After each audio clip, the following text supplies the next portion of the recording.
এতিয়া সময় প্ৰায় 5:30 মানে হ'ব হ'ল। ভিনদেউ, মই, ভণ্টি আৰু মামা যাবলৈ ওলাইছোঁ দেৰগাঁও অভিমুখে।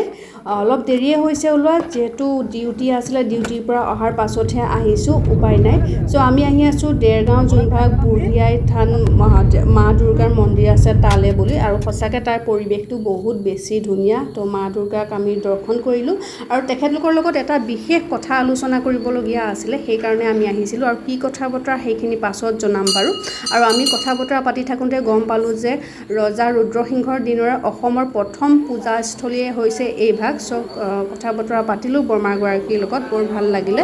ত' তাৰ পৰা ওলাই দিলোঁ আৰু দেৰগাঁও গোলাঘাটৰ যোনডোখৰ মাজতে ঢেকীয়াল বুলি এডোখৰ জেগা আছে, তাতে এখন সৰু দোকান আছে, তাতে ইমান ধুনীয়া মিহি দানা পায়। চ' আমি মিহি দানা ল'লোঁ, চাহ খালোঁ আৰু 8টামান বজাতে গোলাঘাট টাউন পালোঁহি। ইয়াতে আকৌ ৰখি পকৰা ম'ম' কিবা কিবি খালোঁ।